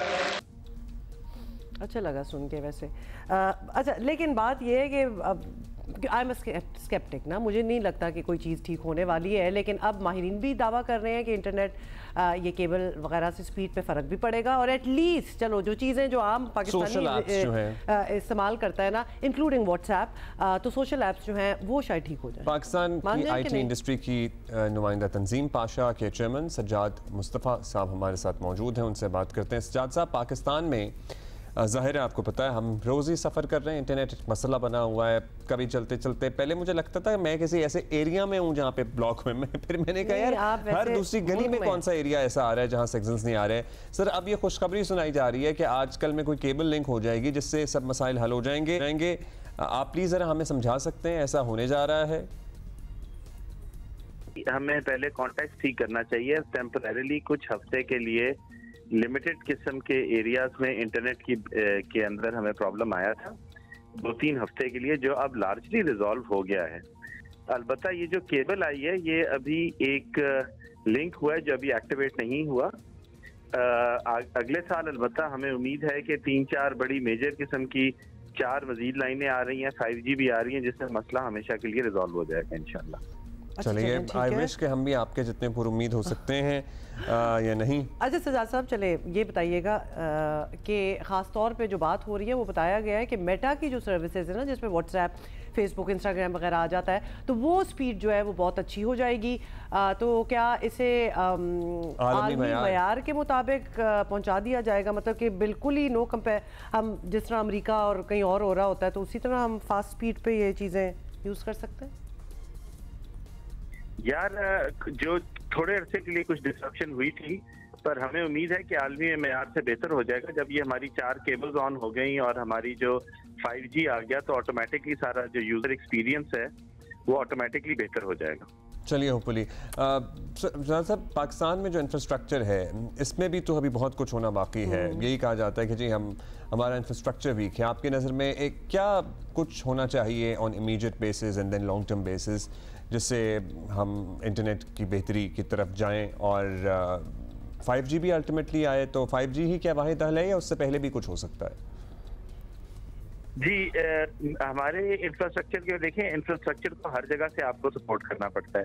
सो हमें 5G भी चाहिए क्योंकि हमारे बैंडविड्थ कंजेशन है। फिर हमें जो हमारे मोबाइल टावर्स हैं उनकी फाइबराइजेशन चाहिए, और उसके बाद ऑफ कोर्स हमें लिंकेजेस चाहिए जो इंटरनेशनल केबल्स के साथ, इंटरनेशनल इंटरनेट के साथ लिंकेजेस चाहिए, और इन सारी जगह काम हो रहा है। 5G की अनाउंसमेंट हो गई है, इंशाल्लाह फाइबराइजेशन की भी हो जाएगी, और इसके बाद जो 4 केबल्स आ रही हैं अगले साल जो अनाउंस हुई हुई है, तो 4 मजीद केबल्स जब आ गई तो हमारी कैपेसिटी तकरीबन डबल हो जाएगी इंशाल्लाह, जिसकी वजह इंटरनेट कनेक्टिविटी की। तो ऑटोमेटिकली हमारा इंफ्रास्ट्रक्चर जो अगले 2, 4, 5 साल के लिए बिल्कुल सेटअप हो जाएगा इंशाल्लाह। चलिए, होपफुली ऐसा सब हो जाए जैसा आप हमें बता रहे हैं। पाशा के चेयरमैन सज्जाद मुस्तफ़ा हमसे बात कर रहे थे और बड़े पुरुमीद हम भी हो जाते हैं। अच्छा जी, मुज़ाकरात की हम बात कर रहे थे ना कि मुज़ाकरात का पहला दौर हुआ है, मतलब प्रिलिमिनरी दौर हुआ है। एक्चुअल चार्टर ऑफ डिमांड जो है वो 2 जनवरी को पेश किया जाएगा PTI की तरफ से, और लेकिन इनका साथ बैठ के बात कर लेना भी बहुत बड़ी चीज़ है। और इस बात पे भी हुकूमत का अग्री कर जाना कि ज़ाहिर है आपको बैक एंड फोर्थ PTI के बानी चेयरमैन से मिलना पड़ेगा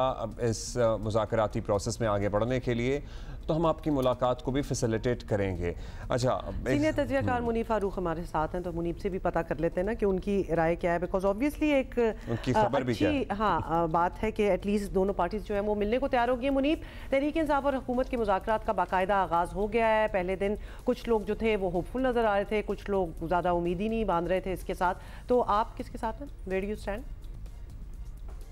देखिए, उम्मीद तो खैर उम्मीद पर दुनिया कायम है, लेकिन इम्पॉर्टेंट बात यह है कि इन मुज़ाकरात के अंदर देने के लिए हुकूमत के पास क्या है। मांगने के लिए तो तहरीक इंसाफ के पास या डिमांड्स करने के लिए मुतालबात के हिसाब से तो बहुत कुछ है, लेकिन क्या हुकूमत उनमें से कुछ दे सकती है? अब देखिए, इमरान खान साहब की रिहाई या दीगर असीरान की रिहाई, इनमें से कौन लोग रिहा हो सकते हैं, कौन लोग नहीं, तो मिडिल ग्राउंड कहाँ है, यही इंपॉर्टेंट बात है। जो जुडिशल कमीशन बनाने की बात है या 9 मई का मैंडेट वापस करने की बात, 8 फरवरी 2024 का मैंडेट वापस करने की बात है, और बहुत से कुछ उनके मामलात है, तो उसमें मिडिल ग्राउंड क्या है? उसमें तो या है या नहीं है।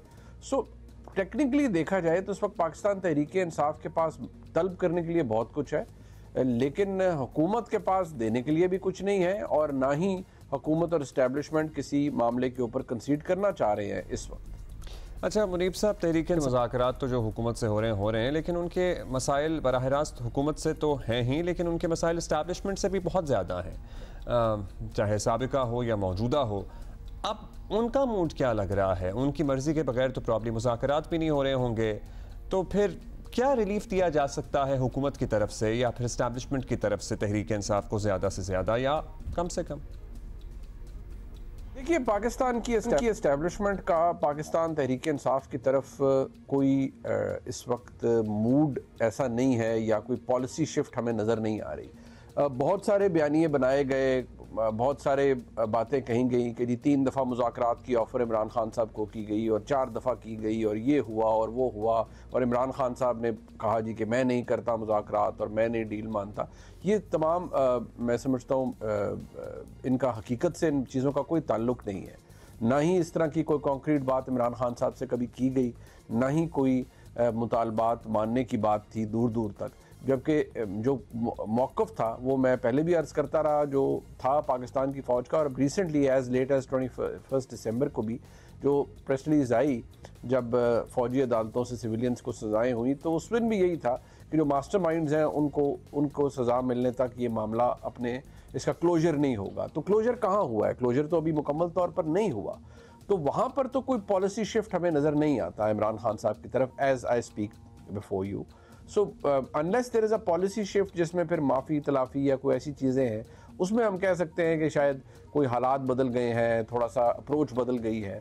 I don't see that happening at the moment. और जितनी मर्ज़ी हम नैरेटिव्स बना लें, जितने मर्ज़ी उसके गिर्द हमें कहानियाँ रच दें, और सिर्फ पीटीआई का वर्जन लेकर हम ये कहें कि वो इमरान खान साहब को इतनी ऑफ़र्स हुई मुज़ाकरात की और इमरान खान साहब ने कहा नहीं मैं नहीं करता। तो अगर पीटीआई का वर्जन लेना है सिर्फ, तो वो तो फिर नेचुरली इमरान खान साहब को उनका एक जो ब्रेवाडो है वो पेश करेंगे और कहेंगे जी कि वो उनके इतनी दफ़ा ऑफ़र हुई और हुकूमत उनसे एनआरओ मांग रही है, where it's completely the opposite. So ऐसा कुछ नहीं है, और ना ही फ़िलहाल कोई हमें कोई ऐसा रिस्पाइट नज़र आ रहा है। हाँ, थिंग्स कैन चेंज और चीज़ें तब्दील हो भी जाती हैं आने वाले दिनों के अंदर, हो सकता है। अच्छा मुनीब, एक और चीज़, ऑब्वियसली हुकूमत अब इस चीज़ में है और वो दिल तो उनका चाहता होगा कि मुज़ाकरात जो हैं वो चलते रहें, कोई कमीशन भी बनाना पड़े तो वो चलेगा, बना लेंगे, और लेकिन इस सब में ऐसा माहौल रहे कि उन्हें ज़्यादा तंग ना किया जाए, वक्त गुजरता रहे और वो अपनी मुद्दत पूरी कर लें। मतलब ये एक आइडियल सिचुएशन होगी उनके लिए। तो क्या इसके कोई चांसेस आपको नज़र आ रहे हैं कि इसी तरह ही चले? कि ये हुकूमत को अपने जो चांसेस हैं या जो अपनी उनका इक़्तिदार चलता रहे, ये सब कुछ होता रहे, उसकी एश्योरेंस तहरीक इंसाफ से लेने की ज़रूरत नहीं है।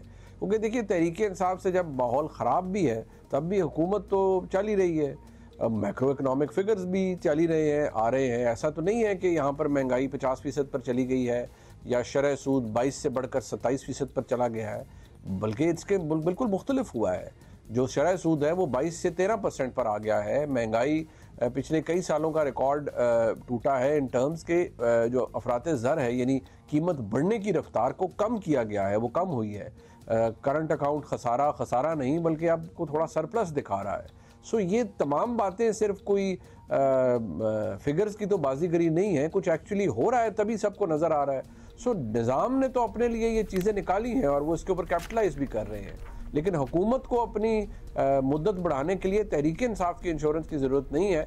उनके लिए जो इंश्योरेंस पॉलिसी है वो पाकिस्तान की मुक्तदरा है। अगर मुक्तदरा चाहेगी तो जैसे इमरान खान साहब फारिग हुए ये हुकूमत भी हो जाएगी, लेकिन अगर मुक्तदरा चाहेगी कि ये हुकूमत चलती रहे तो चलती रहेगी। Okay, thank you Muneeb. ज़ाहिर है ये हकीकत है, लेकिन ये बड़ी तल्ख हकीकत है पाकिस्तान की कि अगर मुक्तदरा चाहे तो कोई हुकूमत आए और कोई हुकूमत फारिग हो जाए। ये मुनीब ने अभी अल्फाज इस्तेमाल किए हैं। सो या hopefully this would also change with time. फिर हम इतना मतलब घंटों क्यों लगाते हैं बाकियों के मुज़ाकरात के, जबकि डिसीजन मेकिंग पावर एक ही के पास है? ये भी तो एक सवाल बनता है ना फिर। तो ये तो आप पीटीआई वाला मौक़िफ़ दोहरा रही हूँ, कहते थे कि इनके पल्ले क्या है कि हम इनसे बात करें। मैं एक वो मौक़िफ़ दोहरा रही हूँ जो which make sense to me. अच्छा जी, अब हम आगे बढ़ेंगे और एक ट्रिब्यूट देंगे। लेजेंड हरदिल अजीज़ और वर्सटाइल आर्टिस्ट मोइन अख्तर साहब को याद करेंगे। आज इनका यौम पैदाइश है। टीवी के साथ साथ स्टेज ड्रामों में भी इन्होंने बहुत काम किया। आपने फ़न का जादू हर जगह जगाया, वही हर शोबे में इन्होंने खुद को मनवाया। मोइन अख्तर हरफन मौला कहलाए जाते थे। अदाकारी के साथ साथ गुलकारी के मैदान में भी अपने फ़न के जौहर दिखाए। और अदाकारी की बात हो रही है तो ये तो शाहकार है वैसे। अच्छा जी, अब थोड़ा सा मौसम के हाल पे हम भाई लाहौर में आपको पता है सर्दियों की हल्की और पहली बारिश भी हुई है और सर्दी में इजाफा भी हुआ है, स्मॉग का खात्मा भी हुआ है।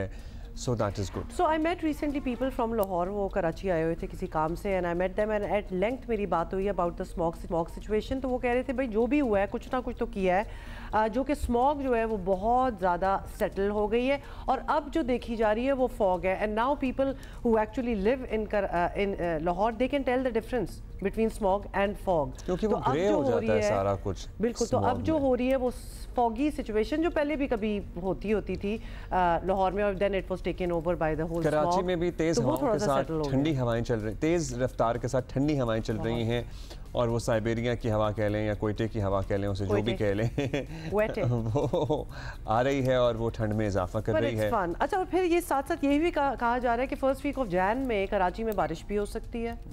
ऐसी भी हमने अब ये खबरें तो हम सुन रहे हैं, लेकिन ऑफ कोर्स तस्दीक कौन कर सकता है। सरदार सरफराज चीफ मेट्रोलॉजिस्ट हमारे साथ मौजूद हैं। सरदार साहब अस्सलाम वालेकुम। से पहले कराची में बाद में आते हैं, पहले लाहौर में जो बारिश हुई है ये बस एक्सपेक्टेड थी? कितनी बारिश रिकॉर्ड की गई है, इससे कोई फ़र्क पड़ा है? क्योंकि सर्दी की बारिश भी बड़ी ज़रूरी होती है, बीमारियां भी सेटल हो जाती हैं, फसलों गंदम जो बुआई जा रही होती है उसको भी चाहिए होती है।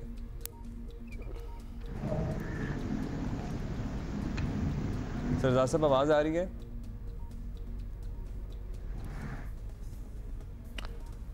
ओके, सरदार साहब क्लियरली नॉट हेयर अस, और स्वेटर उन्होंने पहना हुआ था, सर्दी आ गई है वैसे तो सही। तो अभी हम उनसे बात करेंगे। हम मौसम की बात करें, ठंड की बात करें, तो मेरे कान में आवाज़ आई वो फ्रीज हो गए, मतलब लिटरल फ्रीज नहीं हुए, फ्रेम फ्रीज हो फ्रेम जैसे आपको पता है ना इंटरनेट की फरहमी की क्या जरूरत है। हाल बाय द वो केबल भी लैंड हो गई है, अफ्रीका 2 केबल लैंड हो गई है, मैंने अभी देखा है। उस पर भी हम जरा कोशिश करेंगे दिखाएं। अफ्रीका से केबल आ रही है भाई, आ गई है। So, yeah. I am sure कोई टेक्निकल चीज़ होती होगी, हमें भी थोड़ा सा मजाक बना दिया। अच्छा, सरदार साहब से हम बात कर लेंगे, उनको जरा अनफ्रीज करते हैं। हमें ज्वाइन कर रहे हैं मरी से इतनी देर, मीनवाइल हम अनफ्रीज करते हैं, बट येट अगेन फ्रीज करने अपने आप को हम करते हैं। सरदार साहब एक तरफ, दूसरी जगह हम फ्रीज होने जाते हैं, विच इज़ मरी। और हमारे कॉरेस्पॉन्डेंट हमारे साथ हैं अब्बासी साहब। जी जी देखिए, मैं इस वक्त मलका कौसार मरी में हूँ, और अगर मरी के मौसम की बताऊँ तो कल मरी में बड़ी अच्छी बर्फबारी देखने को मिली है। यहाँ अगर मैं बताऊँ तो बर्फबारी की कोई वेदर फोरकास्ट नहीं थी, लेकिन अचानक बर्फबारी शुरू हुई है और आने वाले सयाह थे वो अचानक बर्फबारी को देख के इंतहाई सरप्राइज हुए। ना सिर्फ सयाह बल्कि यहाँ के जो मकामी अफराद थे वो भी जो एकदम बर्फबारी शुरू हुई है उससे इंतहाई महजूज हुए। यहाँ अगर मैं बताऊँ तो कल होने वाली बर्फबारी के बाद मलका कौसार मरी ने मुकम्मल तौर पर बर्फबारी की सफ़ेद चादर ओढ़ रखी है। इस वक्त मरी का जो मलकूती हुस्न है वो अपने इंतहाई जोबन के ऊपर है। यूँ महसूस हो रहा है जैसे हर सूर चांदी बिखरी हुई है। और आज मरी में जो मौसम है, ये सुबह का वक्त है और सूरज अपनी आबोताब के साथ निकला हुआ है, तो जब सूरज की किरणें बर्फ के ऊपर पड़ती हैं तो एक बड़ा खूबसूरत, एक बड़ा मुनफरिद नज़ारा देखने को मिलता है। दर्जा हरारत 1 डिग्री सेंटीग्रेड इस वक्त रिकॉर्ड किया जा रहा है, जबकि रात के ये जो दर्जा हरारत था वो -4 तक जा पहुंचा था।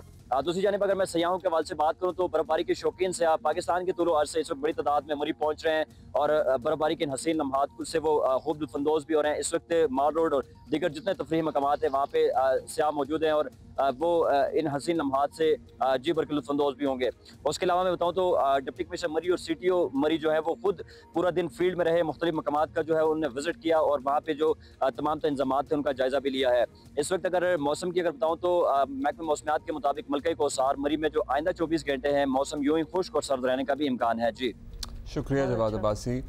और बड़े मौसम अच्छा है। अच्छा मरी में ना अगर आप कहीं भी हो, आपने किसी को भी मुखातिब करना हो तो मोस्ट लाइकली अगर आप कहें ना अब्बासी साहब बात सुनिए तो कुछ 36,000 लोग मुड़ के आपको कहेंगे यस, बिकॉज़ ऑब्वियसली अब्बासी भरे हुए हैं ना वहाँ के, ज़्यादा होते हैं ना, तो दे वुड रिस्पोंड। होते ही मरी के। This trick always works for me. मतलब आपने किसी से अब्बासी साहब अस्सलाम वालेकुम ये ज़रा डिस्काउंट कर दें, भाई साहब बात सुने और अब्बासी साहब मुड़ाएंगे। अच्छा फिर मरी की अब हम ये विजुअल्स वगैरह देख रहे हैं तो मेरी काफ़ी यादें जो हैं वो एकदम मरी को देख के ताज़ा हुई, क्योंकि यूनिवर्सिटी का हर ट्रिप जो होता था वो मरी ही होता था, तो बस भर के हम मरी जाते थे। मतलब इस मौसम में बस भर के मरी जा रहे हैं, अब मुझे खौफ आता है सोच के। उसके बाद फिर दोस्त और पता है क्या, भी मिलके हम लोग शदीद गर्मी पड़ रही होती है ना लाहौर और इस्लामाबाद में, तब मरी एक्चुअली एक सुकून दे जगह बन जाती है। मतलब लेकिन आपको पता है ना ये गर्मियों में पहाड़ों में जब गर्मी होती है तो वो भी एक मार देने वाली होती है, क्योंकि देयर इज नो पोल्यूशन और डायरेक्ट वो सन देखिए धूप की तमाज़त बहुत होती है लेकिन टेम्परेचर तो कम होता है। हाँ टेम्परेचर कम होता है। सो सरदार सरफराज साहब ने हमें ज्वाइन कर लिया है। सरदार साहब बताइएगा लाहौर में कितनी बारिश रिकॉर्ड की गई है? मतलब ये अनएक्सपेक्टेड सी बारिश थी जो अचानक हो गई या ये था मुतवक्के? देखिए लाइट रेन ही हुई है, ट्रेसेस जस्ट ना, कोई ऐसी मेजरेबल क्वांटिटी भी नहीं हुई लाहौर में भी और दूसरी जगहों पर भी, सिवाय कसूर में लाहौर से जो नीचे है ज़ाहिर है वहाँ पर 5 मिलीमीटर हुई रिकॉर्ड, और बाकी जगहों पर तो ट्रेसेस ही हुई है, मतलब जस्ट बूंदाबांदी हुई है, नॉन मेजरेबल जो अमाउंट की क्वांटिटी होती है। तो बेसिकली वो इंडियन साइड पे कुछ क्लाउड मास इधर अरेबियन सी से उसको मॉइस्चर मिला और एक वेस्टर्न डिस्टर्बेंस की एक्सटेंशन हुई हमारी तरफ, और कुछ एरियाज में लाइट रेन हुई, और फिर जैसे अब मरी का जिक्र कर रहे थे, मरी और गलियात वगैरह साइड पे हल्की बर्फबारी भी हो गई। कल मरी में 2 इंच तक रिपोर्ट हुई है, तो बस वो कल तक का ही था फिनोमेना वेव सी जो तो जब एक्चुअल जो बर्फबारी की सूरत हाल बनती है और बर्फ पड़ती है वो हम कब देखेंगे, चाहे मरी में हो या फिर मालम जब्बा, सबात, कालाम इधर हो? देखिए इस साल जो असल में बहुत कम बारिशें हैं ना, ये जो वन ऑफ द ड्राइएस्ट, अगर ड्राइएस्ट विंटर ने तो वन ऑफ द ड्राइएस्ट होगा ये, इसमें तो बारिशें कम है ज़ाहिर है। तो सरदार साहब आवाज आ रही है आपको? जी आ रही है। मैं कह रहा था इसमें ये जो विंटर है ये ड्राइएस्ट विंटर है, इसमें बारिशें भी कम और जाहिर है बारिशें कम तो बर्फबारी भी कम होने का ऐसा ही इम्कान है खासा ना, इसलिए कि दिसंबर अब तकरीबन एंड पे है तो कोई ऐसी सिग्निफिकेंट वेदर सरदार साहब ये अब मैंने कहीं पढ़ा था, हालांकि कोई क्रेडिबल ही वैसे तो न्यूज़ साइट थी कि कराची में फर्स्ट वीक ऑफ जैन में हम बारिश कोई छोटी मोटी एक्सपेक्ट कर सकते हैं, इज दैट राइट? नहीं कोई इम्कान नहीं है। जो 3 या 4 जनवरी को है, असल में ये नेटवेट पे ना मॉडल जब कोई दिखाते हैं, एक जो दिन में 4 रन होते हैं मॉडल के, तो किसी एक रन पे अगर उन्होंने दिखा दी तो लोग उसको लेके बस आगे पेल देते हैं और कहते हैं कि जी बारिश हो जाएगी, तो जबकि वो हर 6 घंटे बाद चेंज भी होते रहते हैं। अब ये सिचुएशन है आज एज ऑफ टुडेज कंडीशन के बलूचिस्तान में, यानी 3 या 4 जनवरी को, 4-5 जनवरी को एक इम्कान है हल्की सी वेव जब अफगानिस्तान और बिल्कुल बलूचिस्तान को टच करती हुई आपके जो केपी के उधर एक्सफाटा का रीजन है उस तरफ बढ़ेगी, तो उन इलाकों में होगी। जो हमारा वेस्टर्न पट्टी है अफगानिस्तान के साथ लगती है उसमें इम्कान होगा वही 3, 4, 5 जनवरी को कहीं हल्की बारिश के दरमियानी, और फिर जाहिर है कि वो वेव आगे बढ़ेगी तो पहाड़ों पर बर्फबारी हो सकती है उससे। तो हमारे यहाँ कराची में मौसम इससे ज़्यादा सर्द होने की कब तक तवक्को है?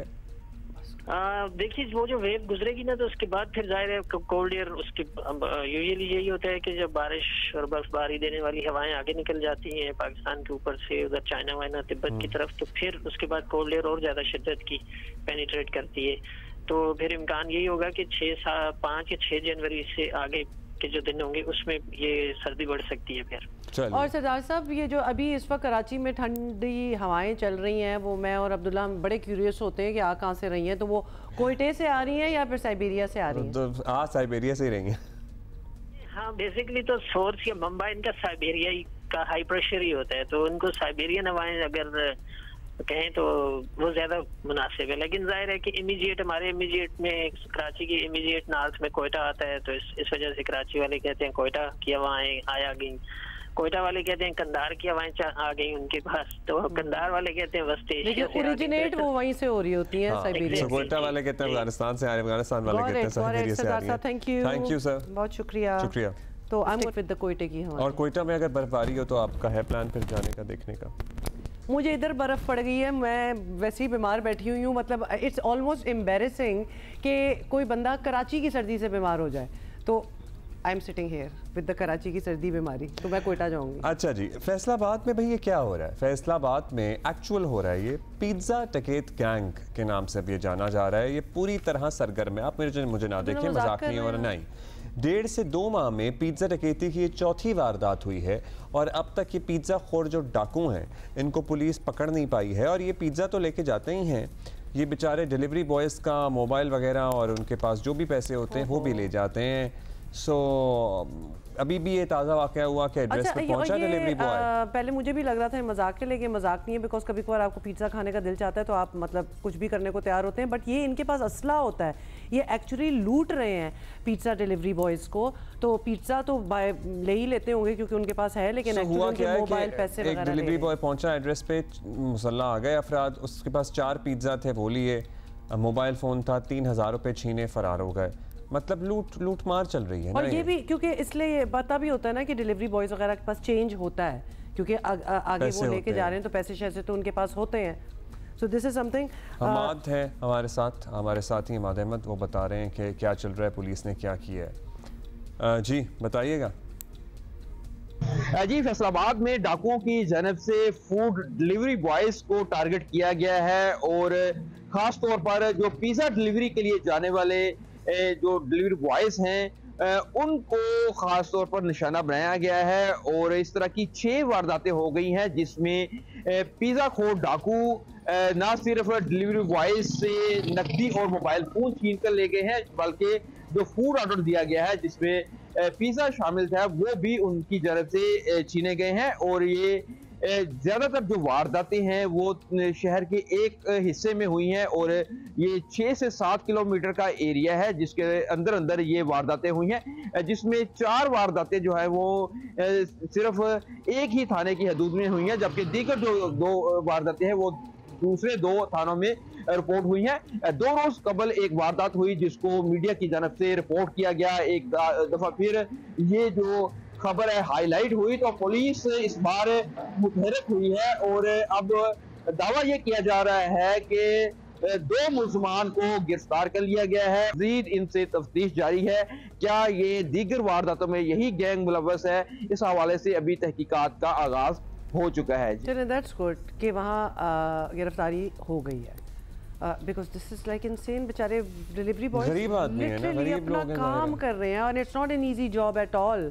मतलब कुछ भी मौसम हो, बारिशें हो रही हो, ठंडे पड़ रही हो, कुछ भी हो रहा हो, they have to go deliver the food and it better be hot, क्योंकि आगे जो रिसीव कर रहे होते हैं वो भी कोई इतने रहम दिल लोग नहीं होते और उनके साथ ये हो जाना इट्स सैड। लेकिन आई एम सो ग्लैड की गिरफ्तारियां हुई। भाई हम भी इसी बात पे तनकीद कर रहे हैं, अब दुनिया को भी एहसास हो रहा है। आई एम सो ग्लैड कि ये द टेलीग्राफ जो कि बहुत बड़ा अखबार पब्लिकेशन इन द यूके, उन्होंने ये लिख ही दिया आफ्टर ऑल, क्योंकि हम तो कह ही रहे थे। तो चैंपियंस ट्रॉफी में भारतीय मफादात का ख्याल रखने पर बरतानवी अखबार द टेलीग्राफ ने कड़ी तनकीद की है। बरतानवी अखबार के मुताबिक चैंपियंस ट्रॉफी में भारत को फ़ायदा पहुंचाने के लिए खेल की साख को कुर्बान किया गया है और भारत अपनी ताकत से पाकिस्तान को फाइनल की मेज़बानी से रोक रहा है। हम कब से ये कह रहे हैं कि यही हो रहा है। भी कहा गया है कि खेलों की दुनिया में इस रवैये की मिसाल नहीं मिलती। बरतानवी अखबार ने कहा है, लिखा है कि इवेंट के 7 ममालिक को ये सुनिए, नहीं पता कि वो नॉकआउट मैच कहाँ खेल रहे हैं।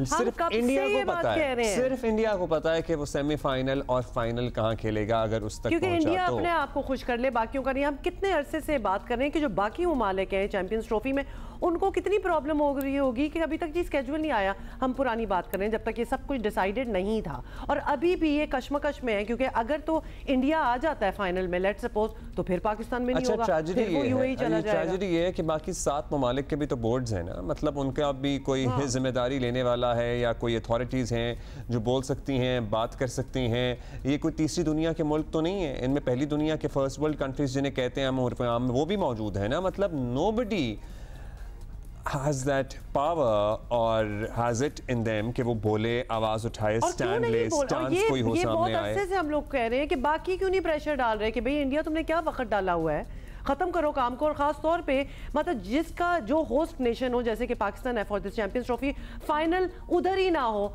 In case of India being in it, क्योंकि इंडिया तो एक भी मैच पाकिस्तान में नहीं खेल रहा ना, उन्होंने तो अपने आप को कन्वीनियंटली एक जगह। So India perhaps is the only nation right now जिसको पता है कि हमारे मैचेस कहाँ हो रहे हैं, बाकी को नहीं पता। सिकंदर बख्त हमारे साथ मौजूद हैं। सिकंदर, ये तो हम तो कब से ही कह रहे हैं, लेकिन अब ऐसा लग रहा है कि दुनिया में जो क्रिकेट पे तज्जिया करने वाले लोग हैं, बड़े बड़े अखबारात लिखी जा रही है, कही जा रही है कि ये क्या चल रहा है।